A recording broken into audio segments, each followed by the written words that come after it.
from Music for All and presented by Yamaha. It's Mind the Gap, a practical web series for young and future music educators. Tonight on the program, from Birmingham, Alabama, James Crumb. From Dallas, Georgia, Gary Markham. From Largo, Florida, Jeanne Reynolds. Tonight's conversation moderated by Susan Smith and David Starnes. Please welcome Susan Smith and David Starnes. Bridging the Gap, which is, or Minding the Gap, is meant for young teachers or new teachers who maybe were interrupted in their spring semester through the pandemic, and skills that we felt like as an educational team might be necessary for young teachers and as mentors. As I said, my name is Susan Smith, and I'm one of a team of educational consultants that work for Music for All and help guide their vision and where the organization heads in terms of education. I am currently the lecturer in music education at Troy University. I previously was a past president of the Alabama Music Educators and have taught at every level and everything from choir, band, general music, orchestra, and guitar. So this is something that's near and dear to my heart, and we're really excited to have you with us this evening. Moderating with me will be David Starnes, and I'll have him introduce himself as well. Good evening, everyone, and thank you for joining us for what we believe is one of the most educational opportunities you could ever probably be a part of as a young teacher. I currently serve as the Director of Athletic Bands at Western Carolina University. Before that, I was the Director of Bands at Kennesaw Mountain High School in Kennesaw, Georgia. And, you know, one of the things, having taught as Susan does at every single level, elementary, middle, high, and now the collegiate level, I monitor and also do a lot of student teaching observations. And I watched student teachers panic this spring when everything ended in March. And they continue to panic to be prepared for what they may be going into this fall with a couple months that they actually miss. So we're honored to be a part of this, to help present this. Believe it's very, very needed, and we hope you guys will really enjoy this. I'm going to turn this over to our three guest panelists to introduce themselves, and then we'll get rolling with the program. And as on my screen to my right is Jeanne Reynolds. So I'm just going to start with you, Jeanne. So if you'll take off. Thank you for being here tonight. Great. Thanks so much for the invitation, and good evening to everyone. I'm delighted to be here. My name is Jeanne Reynolds, and I supervise music, theater, and dance for Pinellas County Schools, which is in Florida on the West Coast. It's west of Tampa. It runs in the south from St. Petersburg up to Tarpon Springs, and we have about 100,000 kids. So it keeps me busy. It's a great job. I love it, and I love working with teachers just like those of you who are getting ready to enter the profession. I have a passion about advocacy and have served as the government relations chair for many years for the Florida Music Education Association. I'm a past president of that organization, as well as the Florida School Music Association. And I currently serve on the Music Program Leaders Council for the National Association for Music Education. Delighted to be here. Thanks so much for the invitation. Thank you, Jeanne. Mr. James Crumb, thank you for joining us tonight. Thank you, David, and thank you, Susan, for having me a part of this panel. My name is James Crumb, as he said, and I am currently the fine arts consultant for the Birmingham City School System. That I assist Dr. Mays, who is the coordinator in all of the fine arts, including, you know, theater, band, choir. This is my third year serving as the fine arts consultant, beginning my third year. And this is a great panel because there's a lot of things that we've been going through right now and still going through, you know, and preparing for the fall. I was band director for 18 years, 13 at Minor High School and 5 years at Carver. So I started in 2000. Of course, it's kind of non-traditional because after going into the business sector, after graduating first time from University of Alabama A&M University, I went back to school when I was 27. To get my music ed degree, to be in the thing that I was called to be in. And so I'm delighted to be here this evening to shed any kind of light, of course, especially to our young, you know, upcoming directors, and then of course our young directors to shed some light on their career. Thank you. Thank you, James. We appreciate you being here. And finally, Gary Markham, who is the Senior Education Director for Music for All. Hi, everybody. I'm really happy to be here. I guess I'm the only one unemployed. I was a band director for 25 years in a couple different states. And then I became a music supervisor for the Cobb County School District. And I did that for 20 years. And I've been retired about, I think, 5 or 6. So if you count all that up, that's 50 some years as, in this business. And I spent all that time in the business because I love it. I love helping teachers. And so I'm hoping this panel will be able to give you some insight about interviewing and those kinds of things. And hopefully, don't be afraid to ask questions. We're more than happy to help in any way we can. Thanks, Gary. When Susan and I were putting this together with the music education people at Music for All, one of the things that we thought of is that every interview will be a different experience, whether it be at the district level or at the local school level. So we hope you'll join us next week at the local school level, but tonight's really to focus on the district level.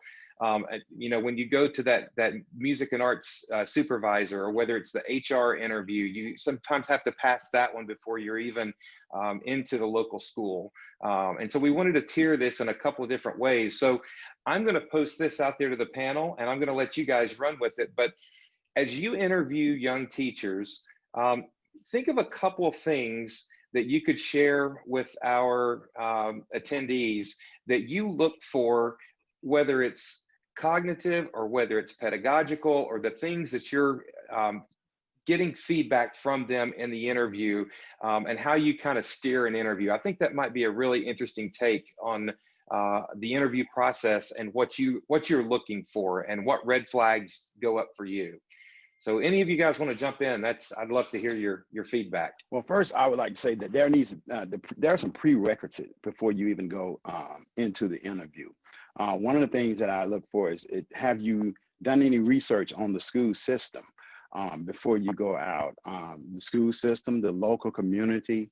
You need to know about the economics in the community, the history and traditions of that school system before you go in. And then also, if you can, research the interviewer so that you can know something about who are you going to interview with, what they have contributed, so that you can let them know that you are aware of their career and their successes. And there was one interviewer that came in with me, and I didn't know him, but he knew a lot about me as far as my career. And then he was talking about his career and how he wanted to taper his career starting off. So I would say before you even go, do some research before you go. Same thing as James. Absolutely do the research, because it really tells a couple different things. One, it lets the interviewer know that you've taken the initiative to find out about the system or the school or what their needs are. And so I can't stress enough how important it is to do some research and some background before you even go to the interview. And as a way of showing your initiative, at some point, make sure that the interviewer knows that you've actually done that. And then the other thing that I look for is, I really want to know how personable the teacher is going to be. Can they interact with students? Do they love students? And will they, do whatever they possibly can do to have the best experience possible? So, the questions that I ask and the things that I want to know about are kind of embedded in the interview process to see really how personable and likable they may be, because that's, I think the teaching really has 3 skill aspects. There's the content part, and so some questions would revolve around it, the pedagogical stuff. Then another part would be the strategies you would use, teaching strategies, that is. And then I think one of the most important parts is, can you deliver the material in such a way that students are going to pay attention? They're going to love you, and are they going to do it for not only for the music, but for you as well? And so those are the 2 things that I look at really most exclusively, particularly initially. And I would agree with everything that's been said. A little different take maybe on the district interview. Certainly it's great to do research always. And I see it also that I'm looking for a person that loves kids and can engage kids and has the musical skills. And candidly, a lot of times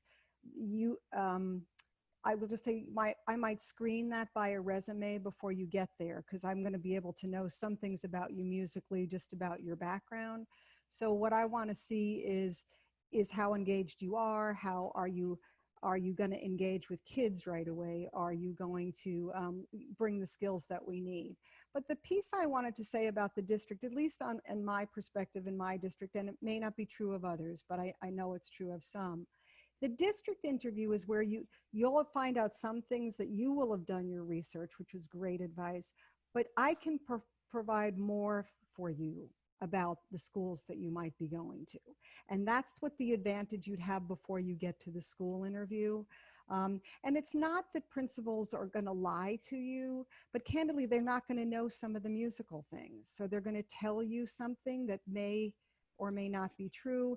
And one of the things that makes me so proud is when often teachers say, hey, Jeanne, you were the only person to tell me what it was really going to be like. And because I think that's important, because I think a job is a two-way street. I'm always trying to find young people find a fit. Is this a good fit for you? Oftentimes a young person will say this is the job they want, but that might not be a fit. And that's a two-way street. You get to see if it's a fit for you, but use your district. If there's a district music or arts person, you can get a lot of information from them about the program. Fantastic. So as you bring up a resume, and that's kind of the first thing that people see, we hear different ideas about resumes, right? Whether a business resume, a one-pager, what we're all looking for in terms of when that comes across your desk. So we thought that maybe that would be the next place that we would go. What would you want to see in a resume, or the things that red flag that you don't necessarily want to see, and if there should be a cover letter, or even in smaller districts, James, where we teach, maybe a letter of interest, where it might not already be on the state website or on people's radar, but you heard through the director chain that there might be an opening, and should there be a letter of interest that goes to that principal? Would that be helpful? So if we can go in any order, anybody wants to jump in on resume. Jeanne, we could start with you since you mentioned that, and then kind of filter back through. Resumes are important for me, and I'll talk about this later. Networking is very important to me. If I know about you ahead of time, I'm just going to be honest about that. But a resume is important, and you've heard all the basic things. It has to be correct. There's no typos. Have a bunch of people read it. That is important. I like a resume that's going to pretty much give me a view of you pretty quickly. Because I'll just be candid, I'm not going to study it intently. I'm going to look quickly. Do you look like you have some experiences that are close to this job? You may have to edit your resume for a job to highlight something a little bit more. The other thing I don't want to see is a references available upon request. I want to see your references because I'm going to know some of these people, and that's important to me. Include things that could quickly give me a snapshot of you, like you're going to see this, and what is that? Am I going to get a sense? So this person probably is looking for a middle school band job, or this was a passion early on, something like that. As far as the cover letter, that's fine too. For me, not terribly long, well written, get to the point. And this is one that is important. Make sure you proofread that, because you're going to take out the, dear Mrs. Reynolds, and if it's dear Mrs. Smith. I had a great candidate just last week when I had a principal that was between two candidates, and one of the things that they didn't hire the candidate is because he had made that mistake somewhere. It had put the wrong school in. It's again, proofread. I say to my students, all the time that it's not just about being done, it's about being right. And so right. Checking those resumes and having somebody else read it, I think is really pretty key. If you've looked at it a million times, you're going to read right over that. So just have somebody else look at it. Small details. Gary, did you have something to share? Yeah, I like pages and pages of resume to look at. I'm kidding. I think the, short one pager, I think makes a lot of sense. More the highlights of your teaching experience and anything that relates directly to teaching. All the other things that you may have done in college that are not necessarily teaching oriented are probably not necessary in a resume. And let's face it, the resume is what's going to get you to an interview. So you've got to kind of look at it like that. What's going to entice somebody to want to talk to me more? And so, I think one page is probably plenty, and all the stuff that relates directly to what what your job's going to be is probably the most important to have. I advise people, as far as cover letters are concerned, is to try to, in the cover letter, mention specifically some things that you notice about the school district or the school specifically, and that it's interesting to you, and maybe even how you could help that particular situation. So the more of that information, I think the better. Again, it ought to be short and succinct, and again, you're trying to get to an interview. So keep that in mind. The resume and the cover letter are vehicles to get to an interview. The thing that we really want students, I think, or young teachers to think about is that the skills that they learn, I think they forget that those are important in anything they do in college, whether that be in their service organization or their fraternity, the leadership possibilities. That's what administrators are looking for. You're looking for opportunities sometimes that we know they're going to come out as good musicians, but those organizational skills or leadership skills or ability to work with other people, all of those things are very important. And we kind of take them for granted as teachers. There are a lot of people that can't do what we do as teachers, and talking to people. James, you want to share a little bit with us about anything you've seen or some examples? Yeah, well, just like Jeanne said, that what you got to look at is that if you are not paying attention to your grammar, if you're not paying attention to the details, the small details in your resume, then that tells us, while we're interviewing, or actually while we're reading it, is that this person here didn't even take the time to go back and proofread it. So from the get-go, it's like, well, I don't know if this person here is responsible enough to be, handling kids. And so you got to make sure you do that. And of course, like Gary said, not very, very long, but what you do want to do is you want to make sure, because the first thing I go to after I see where you got your credentials from college, the next thing I really go to is your experiences. Have you worked with kids before?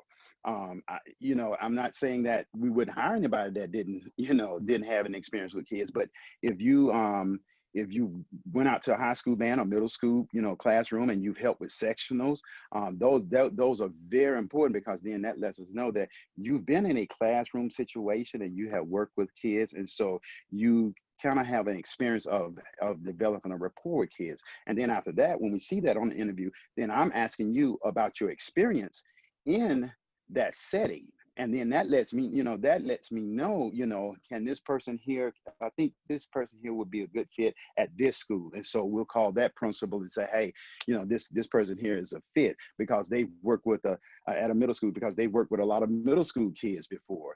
And so I'm like, you already have that experience of doing that. So just make sure you do pay attention to detail. I've gotten some resumes that I'm like, well, I've simply kind of passed that one and came back to it because it was so bland. It was not professional. And so those, you tend to put it to the side, and you come back to those, because this person here did not take the time enough to present themselves professionally. So those are the people that we're looking for.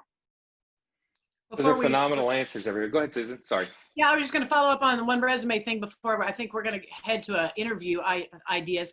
Someone asked a question about, would you include non-musical teaching experience in a resume? For me, and we'd love to hear what our panelists think as well, but it's not necessarily, sometimes we wouldn't always put fast food joints that you worked at or experiences like that. But the one that our person included was about whether they're going to be teaching English in French school. I think would you agree that any teaching experience is something that doesn't matter the area or genre, but it's something that they should include? Yeah, I definitely agree, because that's somebody put down on their resume of them working at a library. So, you know, but then of course, still they work with some kids. So it doesn't have to be just teaching, but, you know, any kind of experience that you have. Yeah, I think it's really important, especially earlier in your college careers, to make sure you put yourself in positions that will help you gain the experience you're going to need. Helping at sectionals at a local high school, whatever it takes, but I would try to make your opportunities good for you to gain that kind of experience, so you're able to use that as a leverage piece to get to an interview. And I've had many people say, you know, whether it's that you work with students in a camp setting or whatever, just working with students is important.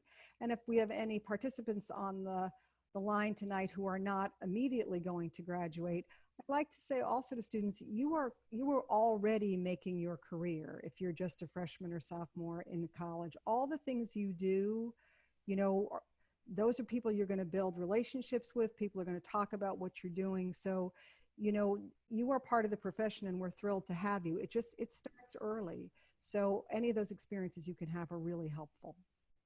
One more thing on that, as Gary said, please, while you have the opportunity, go ahead and get that experience now. Jeanne mentioned that, you know, it's about, you know, who you know, it's about connections. And so if you're going out working with different schools in different school settings, I've hired at least, within the past 2 years, we've hired at least about 10 college students who came out to summer camps, who came out and worked contests and different things, because we got to know them personally, and we got to see them interact with students. So I would very much encourage that you go out to your school systems, local school systems around your university, and volunteer, because that's how you're going to get your experience. Great points. And one of the things I tell my students at the university too, if they're in a remote area where they don't have that opportunity to go out and teach, they've got practicum experiences. When they go out and do their practicum throughout their entire junior and senior year, and then talk about the student teaching experience, talk about the interaction you had with students, the successes that you had, that you were responsible for a particular part of the program while you were student teaching. So those are great jumping off points as well. So we've got the Q&A box, and this is really the participants. It is your show tonight, and we want to make sure that we answer these. So I'm going to bring up a couple, which is going to actually jump us off into the actual interview. Now we're past the resume. You're in the door. You're looking at Gary or James or Jeanne. You're sweating bullets, and here you go. This is your first major interview. So one of the things that James brought up was about knowing the area and the district. And this person asked about what's a subtle way of talking about the socioeconomics of the district, so they can gain more insight on the diversity in the district, as well as what kind of student and clientele they might be looking at. So anybody want to take that one and run with that? Well, one real quick thing would be to look at the strategic plan. It's on practically any website. It'll point to specifics about what the district feels is important, and many times that's socioeconomic. And so if you can look at and get any information possible from that strategic plan, that'll really help. And then you can actually bring the strategic plan up to your interviewer to let them know you've actually looked at it. Most people in the district probably don't. And I think you can, I talk about this in interviews all the time. If it's socioeconomic information or ethnicity, most school districts are going to list that. Like for the whole district, you could go on our website, you'll be able to see the breakdown of students. They hide a little bit more on what's called Title I, which is often an indicator of, you know, socioeconomic. And in a district like mine, you may encounter this. I'm at all ends of it, very high end, and to the most poverty-stricken schools in the state. So it's a large district, So it's fine with me in a district interview. If you talked about that, chances are, if we're talking about schools, I'm going to be real upfront with you about that. I'm going to tell you, I'm going to ask you about your experiences to see if it's that fit. And that's when I've had candidates tell me later, gosh, you were the only person who was really honest about what this situation was going to be. Because there are so many different situations in this country. And I think you're very wise. It's a good question because there's all different teaching circumstances. I think it's important to actually do the research, though, and don't make assumptions by some of the numbers you see, because they may be misleading. So I would do the actual research on the specific school district and specific schools to make sure you have your information accurate. That's a really good point. And the district and the school are maybe two different things depending on the size of the district. If you're looking at one of the small independent districts, that's different than a large district. And like Jeanne said, Title I, when it mentioned Title I, that kind of gives you some kind of, clue of, the economic situation. And the reason I mentioned that, because if I'm going into an interview, or I want to, go on an interview for a certain school district, and I student taught, and I student taught at a school that, the social economic situation is really, really well. And what we call over the mountain schools. That's what we call it, over the mountain schools. And so you student taught at the over mountain schools, and then now you're going to go and interview for an inner city school. You need to know that is a big difference in economic situation, because I know that in inner city schools, I know the kids are not going to be able to afford private lessons. Okay.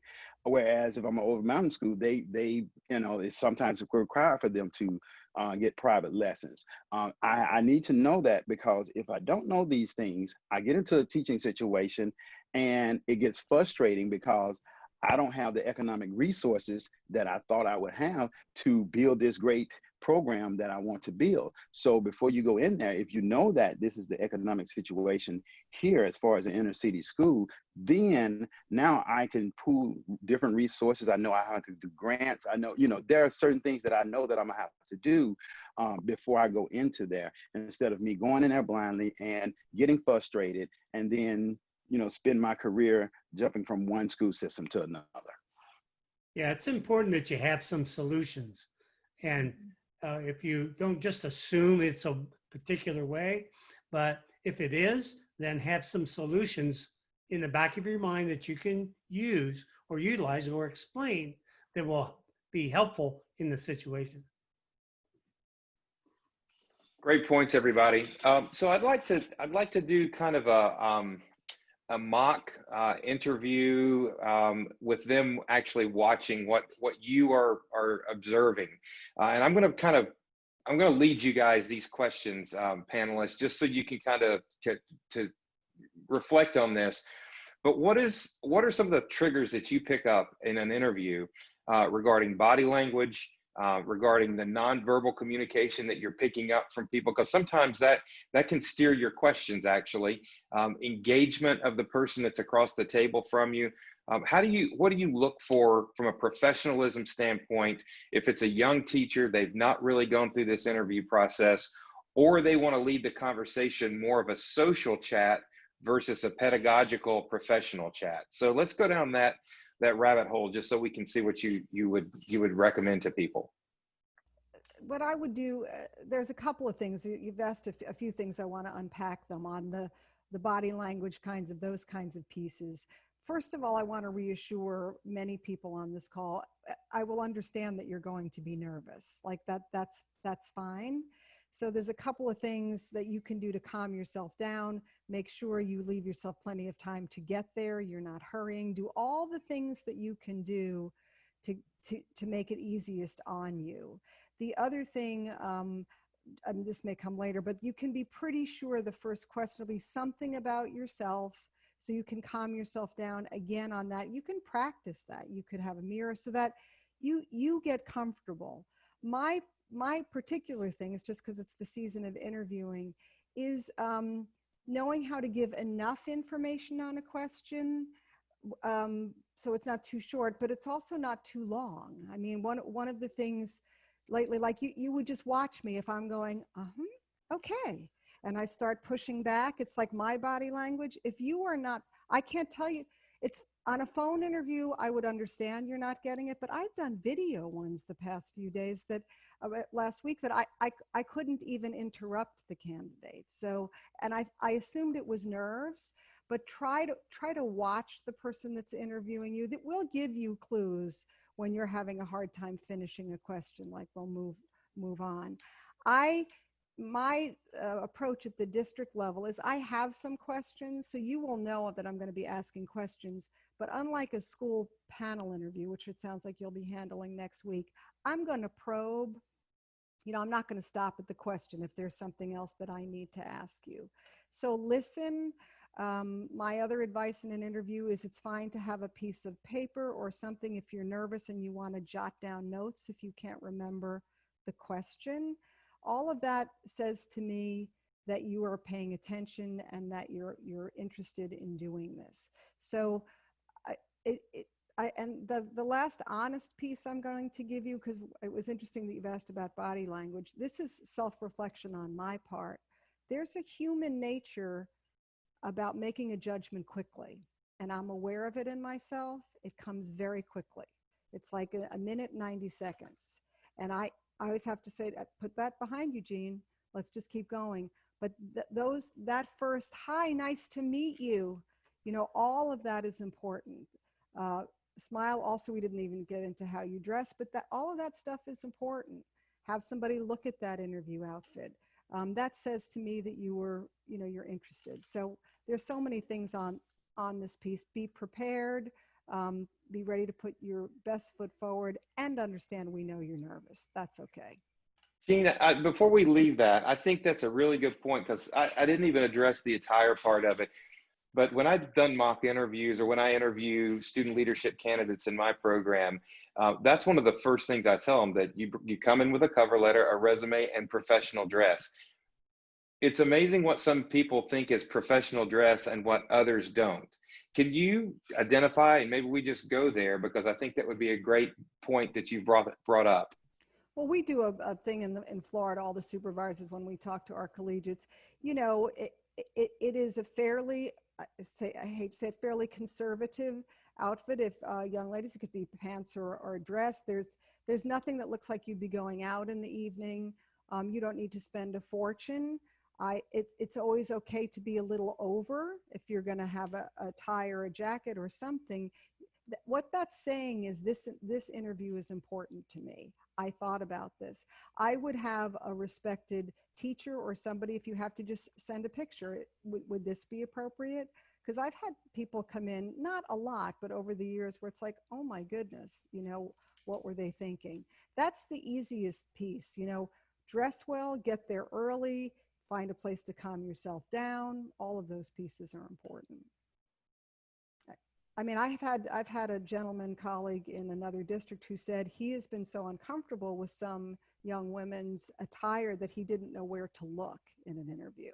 So, I mean, you don't want to do that to someone. You want to again, it's like your resume, have somebody look at this outfit.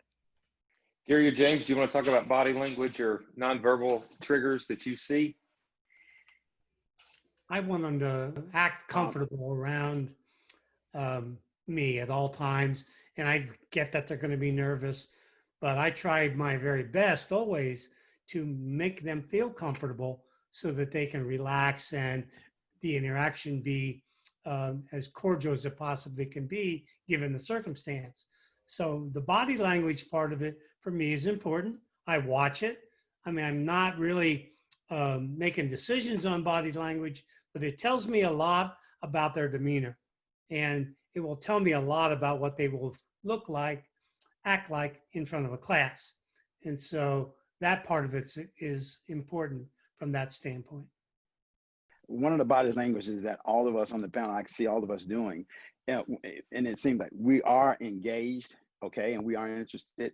And as you can see, we're doing this. We're kind of nodding our heads, and agreeing with what they're saying. That lets that interviewer know that you are paying attention. That's one body language, after they mention this, okay, and you want to be engaged. anyway, because you want to make sure that if they said anything that you need to kind of, reiterate on, later on to answer a question, that you picked up on that. But also just, I mean, posture is very important also. I mean, if you slouch back and like this again, as Gary said, I mean, as Jeanne said, you don't think that this is important, so you got to make sure that you're sitting up straight. And my thing is, I told one ed class, I said, listen, interview as if you were interviewing, in front of a dignitary. That's how you got to go. I would rather you to overdo it than to underdo it. And so I think that's very important, that you've got to make that person feel that this is important. How you present yourself in your body language, this is important, and they will take. I want to just add one thing. Yes. Gary said something so important, and it may not be at all district interviews, but that is what we will do. I'll have questions, but it will be more conversational. I want to get to know you and as he said, make you feel as comfortable as possible. And I bring that up because that may be different from a school interview. And so use that district interview because we're going to get to see you when we're hopefully trying to make you feel more comfortable. I mean, some of the time, that's how we'll get additional information about you, some good, some scary. But I mean, we want to make you comfortable. And when you get to some school interviews, it's going to be a little bit more formal. There's not going to be follow-up. So use the district to learn, like I said, learn about us or whatever. Yeah, and you should probably be aware that if it's a big school district and there's lots of jobs, part of the process that the supervisor or the people at the district level that would be interviewing are going to do is kind of screen you for schools. They're looking for specific characteristics, so they might ask questions to get at that. But what's important for you as the interviewer to realize is that district interviews are different than local school interviews. And so keep that in mind and know the kind of information that a district level person is going to want to know. Jeanne, you mentioned, because we have a question, Chip Wood actually asked this question, and I think it's incredibly valid. With social distancing, there's not a lot of face-to-face interviews right now. And we've all taught classes over the last 3 months on Zoom, and you see a lot of different approaches on the other side of the camera about interaction. And students have gotten into that habit sometimes of, they can sit in a chair and, have lunch while they're doing a Zoom meeting. Can you talk to us about the importance and the professionalism of a Zoom call that goes well with an interview and what you would recommend them not doing? What's funny you should say that about eating. One principal told me she was completely put off. She had talked to somebody before me that the person was just having lunch the whole time. She said, I know it shouldn't bother me, but it just made her crazy. So it's similar. And I know it may sound silly, but I'm thinking about some of the people we recently hired, that somebody was sitting, thinking about as best you can in a setting, but dressing as though they had come to an interview. I mean, they were having an interview. They dressed as though they were at an interview. They would make sure they had sent something in advance if it was a resume or things that we were looking at. And that has worked fairly well. It's also, sometimes I've done district interviews or screening, and then we've done the school ones where it is the round robin questions. And I'll tell you what some schools have done on that is they've turned off the cameras of the questioners, which I thought made it hard for the students because they're just talking, there is no head nodding. I mean, you're just looking at that camera. And I think you do have to just bring your A game to seeing that camera is the person that you're talking to. And the last thing I'm going to do, then we're going to move on to the final segment of this, but can each of you give maybe a red flag example of a response that sends you down a rabbit hole, either positive or negatively, that you think students should avoid that topic? Just don't go there in an interview, how to keep it professional, some things that you've encountered. We've all got those experiences that you said, I can't even believe we talked about this. Could you give them some advice on topics to avoid? Maybe it's a pet peeve of mine, but I want the focus of the interview for the interviewee to have the kids up front and the first thing on their mind. But if they're asking about salaries and what's their office look like and all of the things that are extraneous, that's a turnoff for me. And so it just tells me that their head's in a different place about teaching kids. That's probably not real scientific, but it's just kind of a pet peeve of mine. One of mine was on an interview, a couple of interviews where the where the interviewer was talking about, for instance, I'm here for probably another year, or two, and then I'm looking to relocate. I mean, those are things that red flags come up because we're not looking for short-term employees. Now, if that's your situation. That's your situation. However, I don't want somebody come in and interview me looking to just stay a couple of, a year or two and then they're out of there. So I would avoid that. I wouldn't be dishonest, but I would really avoid that. And I just want to echo both of those comments, and Gary specifically. My pet peeve is if a candidate gets too far into either the financial stuff for themselves or even the program. If they want to get into the weeds about what the boosters, the treasure, it's like right now, let's just talk about your teaching. Yes, I'm going to answer some of that for you, but in a large district, things like salary and all that, if you want those questions, call HR. Like, you can get all of that information from them and you can decide, because I understand you may have to make those financial decisions. We all get that, but that is my major pet peeve. And it is of principles too. If all someone can talk about is, oh, what space or what do I have? And the focus on students and what you're going to do for students is that's going to mean the most. The wonderful thing about having all of you in your positions that you've been in, and Gary, you mentor so many, is that you have an idea of what's happening right now, kind of the hot topics and the things that are guiding what decisions are being made at the district level and also at the school level. So we'd like to kind of have you talk about those a little bit. We did have one question from someone about, do you think virtual teaching experience in the future of music educators, and talking about that in an interview, is going to be important?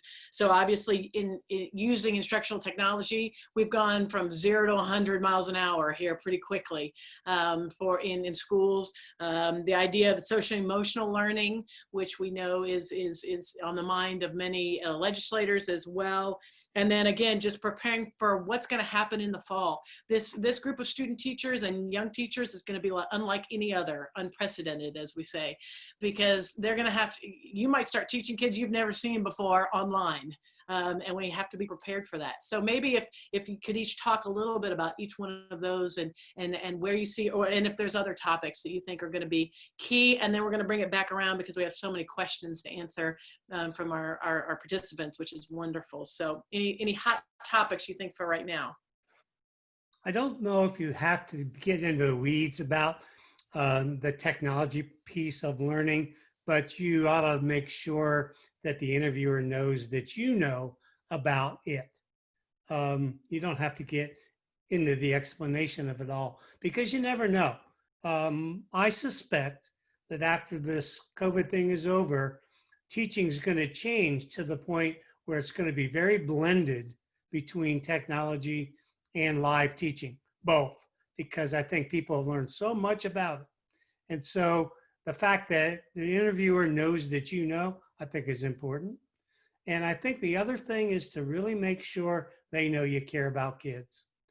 And as far as the social emotional part of it is concerned, because you're not just teaching music, you're teaching children, at all different levels. And so the more they can feel comfortable around you and the more they feel that they are important to you on a personal level, I think is absolutely critical. And most of the time that'll help with the success part of it. I would just add to that especially if you did student teaching this past semester, we know that things were different, and some colleges literally pulled their interns out. They did not want them doing this, and if that's the case, and I've interviewed some folks who were successful when they talked about how else they they were engaged and did stuff with students. It's always going to be about student engagement, whether it's through technology or it's in the classroom.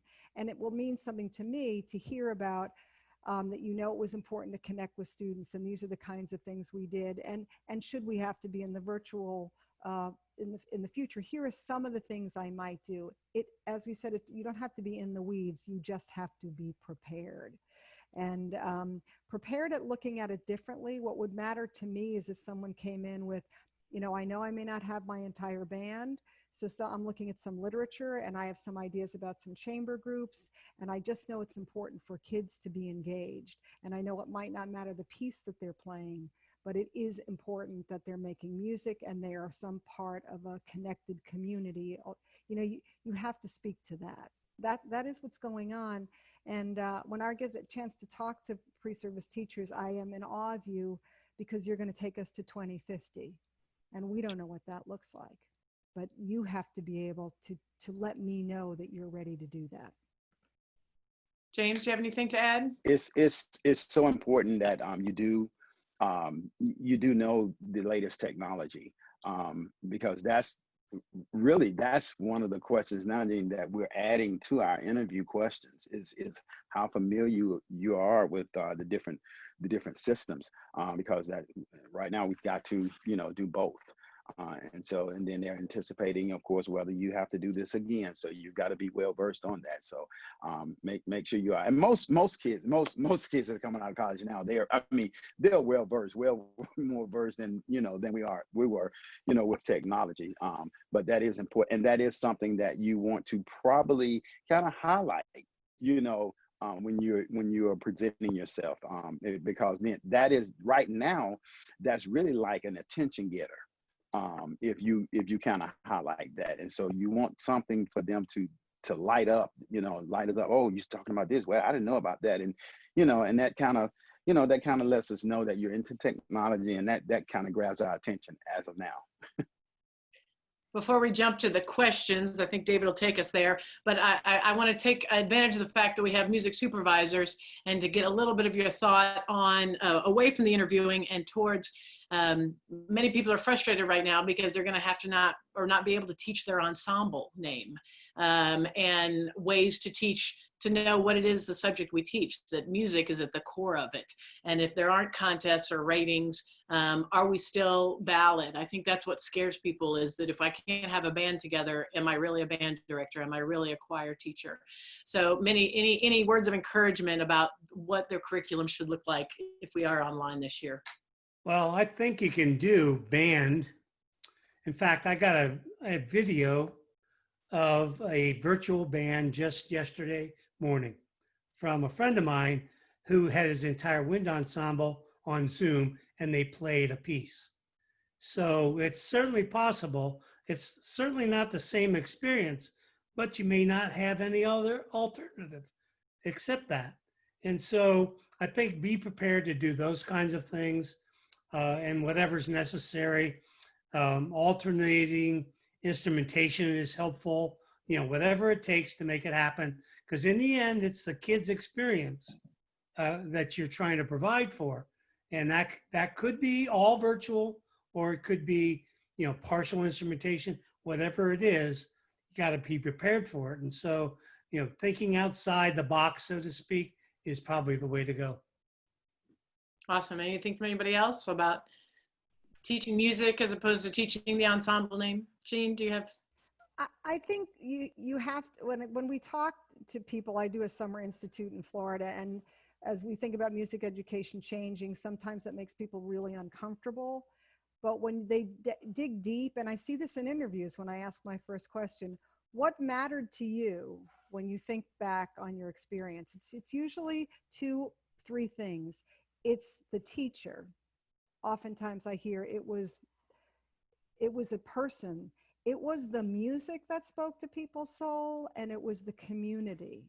It wasn't like this, and yes, there's some wonderful, this piece like changed your life, but it's those things. So you have to reframe. You may not get to do that piece, but you can do the music, you can be the teacher, and you can create the culture. I know it's weird online, but I found with my grown-up colleagues, like I had these meetings once a week and I think, okay, I don't really have anything to say this week, but they were like, oh, no, because the community needed to come together. And remember, your kids need to come together, and best if they can do it making music.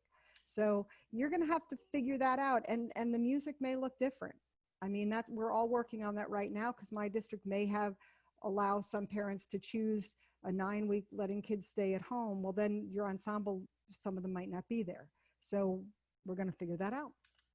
It's about the music. It's about the teacher. It's about community. My first experience with, technology and the kids not being in school, I think about 3-4 years ago, when we had that, bad snow and stuff in January and February, and you had the state contest and all that to go to. Well, I was using Skype to have my kids to come on and to pass off. So this is, and I learned a lot from that, and the kids really, really liked it.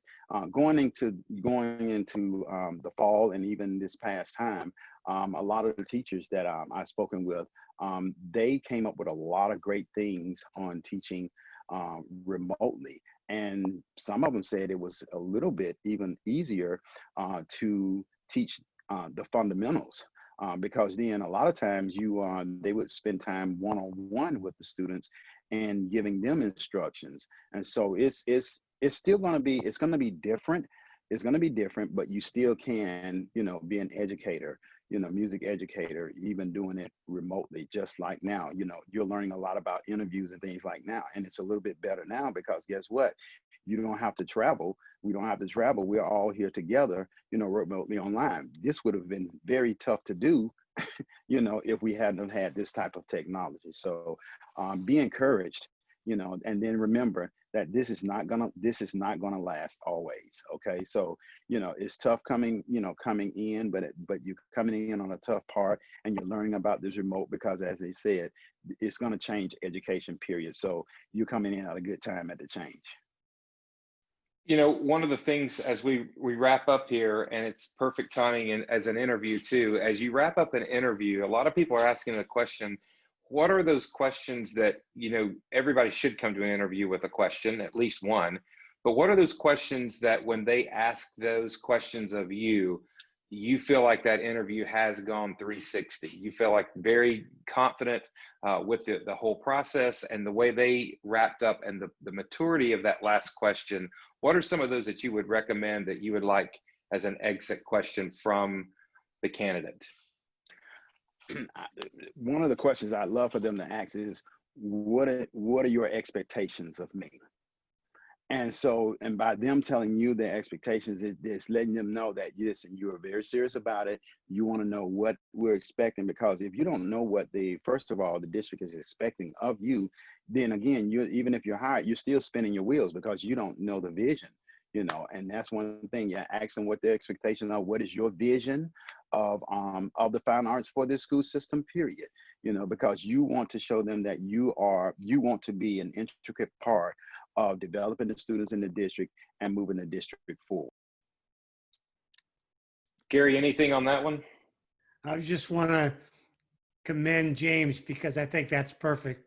That's exactly what I would want to hear. What are the expectations of the person that's being interviewed? Because they need to know that. Jeanne, anything on that? That's the question. I mean, that's the question you want to hear. Or sometimes even if you just want to hear, what are the expectations? That just says it all. And I know, so then a candidate knows what they'd be getting into. And when the candidate steps up and shakes hands, or however we're going to fist bump, or whatever we're going to do to socially distance at the end of an interview nowadays, what should they leave you with in terms of verbal, the very last thing before they walk out of your office? What's a perfect way to sign off a perfect interview? I don't know if I have a perfect. I mean, it's thank you and a smile. What I do want to get to is be politely persistent after that. especially if you're doing a screening interview in the spring and before there's a lot. You are never going to bother me every couple, 2 or 3 weeks. Hey, Jeanne, anything come up? That's one thing we haven't handled tonight. And the other thing is be respectful and a professional to everyone with whom you interact. Don't be calling my secretary and yelling at her and think that's not going to get back to me. Or when you're on a campus, I mean, be that person, be who you are, be respectful, be professional, and I'm okay with you being politely persistent. Is it appropriate for them to say, "Will I hear from you soon"? Sure. I mean, usually at the end of an interview, I'll just, if I know I'm screening, as Gary said, for 2 or 3 jobs, I'll say, if you don't hear from the principal in in a week or whatever, give me a shout. We'll usually make a plan to get back in touch. Or quite frankly, if it's somebody that I don't think is a fit for the district, then, usually you just thank them and say, if something comes up, and let them know. Yeah, and I think the most important thing is to be truthful with them. Right. Don't lead them on, be very frank about what the scenario is so they can either move on or move to another district or whatever they need to do. But don't unfairly lead them on. And the same token, I've been very pleased and appreciative of candidates. If I have a candidate that I really am interested in, I often will say to them, okay, so where else are you interviewing? And I always appreciate that they're honest. And then, because we all need that honesty. Hey, Jeanne, I'm looking at this job in Orange County. It's my first choice. That helps all of us. We all know. And I want you to get a job where you're going to feel the best. That's best for all of us. So that's a very good point. So I'll try not to lead you on and vice versa. If you're just interviewing as like a backup, I kind of like to know that too. And that's stuff that would not come out at a school interview. That's the kind of stuff I can find out at a district. James, anything on that one? Yeah, some of us are telling me that they're appreciative. Thank you for the opportunity, which is, I'm like, that's great, to use, but there's not like a perfect phrase or anything to kind of say the end in an interview. But as you guys said, please be honest. We've had some candidates that have said that they are available for hire, and we've called and they still not been hired anyway. We'll call and they won't answer, we would call and then they'll say, nah, I changed my mind. And so now what does that do? Again, as she said, this is although we're large, but this is still a small group. And so you go to another school district. Hey, did you hear, about this person they interviewed with you? Yeah, they said they were available. They didn't show up. So you don't want to start your career right off, with a stereotype that, the stigma of you really are not honest, because that's what it boils down to. But we would really want you to be honest. If I call you, say, hey, I accepted another job somewhere else, that's great. If you come back to our system to interview again, I will respect, that you did, allow, tell me that, you were hired somewhere else. However, some candidates have come back, a year or two later, and we kind of remember that, because you kind of put, because you put a school system really in a bind, and that principal now is calling me and say, hey, I thought you had, a person to come over here to interview, and now you left us in a bind. Now we've got to start this whole thing over, again on the district level, because they have to come through us first before we send them out to screen them first before they go out to another school. So just make sure that you're honest. Yeah, it's important that you realize that it's a small world, the music world. We all know each other and share information and all that. So be very honest in your interaction with the people you interview with, and also realize this might not be your last one, that you may have others, probably will have others. And so, keep all that in mind. Don't burn your bridge. No, I was just going to say, don't burn bridges. I didn't share earlier that my 2 daughters are both music educators. One's choir, one's band. And the oldest said to me, I wish somebody told me in college that I was working on my brand, that I was working on my marketing. And I think that that's one of the things that we can all be taking away from this, that we're constantly working on our brand and marketing of ourselves. We have so enjoyed this evening. We didn't get to some questions, but we are going to answer those at the beginning of next week as well. We'll ask our panelists to help us with those. And we will have several different people. David, do you want to tell us about, you have 2 panelists and I have 1? Sure. And next week, just like you're leaving the district interview tonight, you want that invitation to go out to a local school. So now we're taking you to the local school virtually. That's the next step in this. And we have set up an opportunity to meet with a middle school and a high school principal next week, as well as a middle school and a high school band director next week. And you'll be meeting Melissa Gustafson Hines.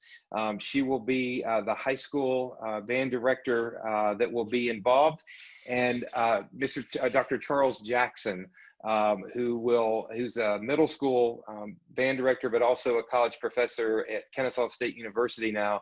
And his job is student teachers year round. And so I think that having the middle school and the high school band director to say, hey, now you got to get ready, because this is go time. You're in the school and this is what you can bring to the actual program.